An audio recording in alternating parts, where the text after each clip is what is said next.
My brother hacked my bank account using my childhood security questions, drained nearly $40,000 to pay his gambling debt, and when I refused to cover the rest, my parents called me a selfish traitor and threatened to cut me off. He vanished the next day, leaving police and creditors pounding on my door. While my phone buzzed nonstop with their furious messages, I grew up as the reliable daughter in suburban Boston, while my brother Jason coasted through life as the golden child. I worked weekends, paid my way through college, and landed a software job in Silicon Valley. Mom Diane still treated Jason like he could do no wrong. When I said I wanted to keep my savings, she laughed. Family shares everything, while Jason smirked behind her. Jason's freeloading grew bolder after I bought my first condo. He showed up unannounced, raided my fridge, and hinted about borrowing my credit card. When I refused, Mom accused me of being heartless. I hung up shaking. Later that night, Aunt Catherine texted, reminding me I had every right to say no. Her quiet support was the only thing keeping me from breaking completely.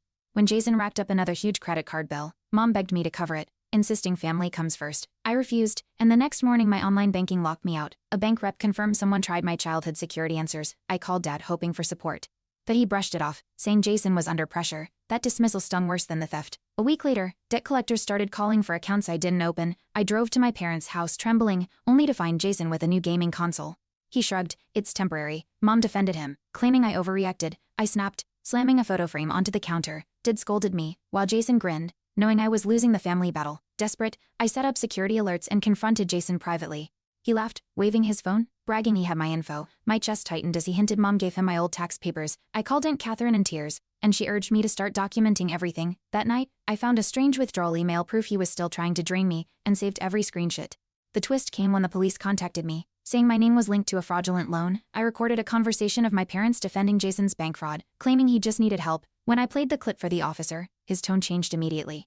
Aunt Catherine urged me to press charges, and I realized this was my moment to break free. I filed a formal report, my hands shaking but steady. A detective assured me Jason would face investigation, and I felt a strange calm. Mom left voicemails calling me a traitor, but I didn't answer. Instead, I blocked their numbers and changed every password. Sitting in my quiet condo, I realized I'd finally taken my first real step toward freedom. Weeks later, Jason's credit tanked, and he was evicted after the fraud alert reached his landlord. Extended relatives armed with my recording cut ties with my parents. Aunt Catherine visited with cupcakes, hugging me tight. We watched Jason's belongings hauled to the curb, and I felt no guilt, only relief. For the first time, I saw that protecting myself didn't make me cruel, it made me free.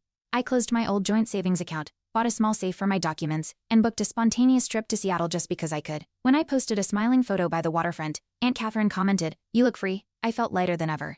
Knowing Jason and my parents no longer held power over me, my future finally belonged to me, built on boundaries, self-respect, and the life I refused to sacrifice. Thanks for watching. Hit subscribe to check out more stories on my channel.